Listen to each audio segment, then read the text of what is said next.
Hello बच्चों, let's take a given question. The question says in the sound waves are formed option A crests and troughs, option B nodes and antinodes, option C compressions and rarefactions, option D none of the above.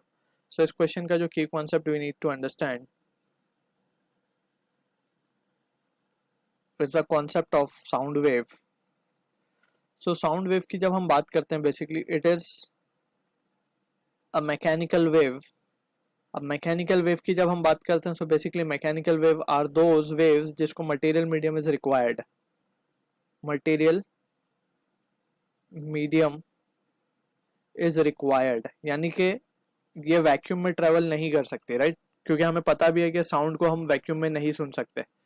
सो यहाँ पे अब हम समझते हैं कि actually में mechanical wave में क्या होता है. बेसिकली मैकेनिकल वेव में भी हम इसको दो पार्ट में क्लासीफाई कर सकते हैं, एक लॉन्गिट्यूडनल और एक transverse based on the propagation, ठीक है ना, या फिर वाइब्रेशन ऑफ पार्टिकल. तो यहाँ पे हम लिख सकते हैं based on vibration of particle, based on vibration of medium particle, क्योंकि इसको मीडियम तो रिक्वायर्ड है, तो मीडियम पार्टिकल के वाइब्रेशन के हिसाब से इसको दो पार्ट में डिवाइड किया गया है मैकेनिकल वेव को. Based on vibration of medium particle we have transverse wave and we have longitudinal wave. अब एक्चुअल में क्या होता है ट्रांसवर्स वेव का, अगर हम पैटर्न ड्रॉ करें यहाँ पे तो ये कुछ इस तरीके से वेव होती है.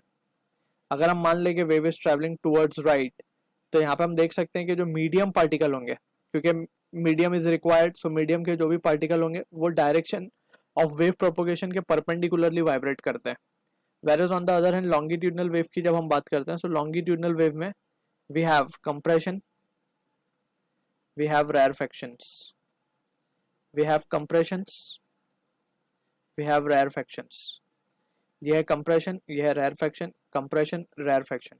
तो यहाँ पे हम देख सकते हैं कि अब मीडियम पार्टिकल जो है, अगर let suppose wave is travelling towards right, so medium particle जो है वो parallel to the direction of propagation of wave vibrate करते हैं टू एंड फ्रो, ठीक है. तो ऐसी वेव को हम कहते हैं longitudinal wave.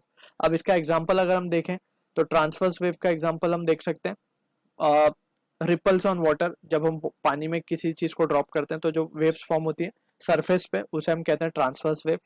So water wave, actually water wave में तो दोनों ही वेव बनती है, लेकिन जो सरफेस पे हमें दिखती है वो है transverse wave. So on surface हम प्रिसाइजली लिख देते हैं यहाँ पे, ठीक है. बात करते हैं लॉन्गिट्यूडनल वेव की, तो जो साउंड वेव है हमारी उसे हम कहते हैं कि लॉन्गिट्यूडनल टाइप ऑफ वेव है, ठीक है. अब क्योंकि ये लॉन्गिट्यूडनल है तो लॉन्गिट्यूडनल में कंप्रेशन और रेयरफेक्शन आएगा. So option C should be the answer for this question, ठीक है.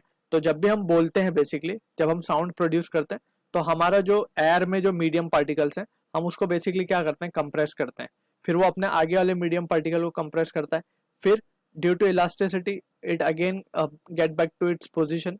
सो ये टू एंड फ्रो इस तरीके से वाइब्रेट करता है और आगे आगे पार्टिकल की ये एनर्जी को जो है ट्रांसफर करता जाता है, ठीक है ना. सो दिस इज हाउ जो हम बोलते हैं वो आगे की तरफ प्रोपोगेट हो जाता है. तो option C will be the answer for this question. I hope you understood the solution. All the best.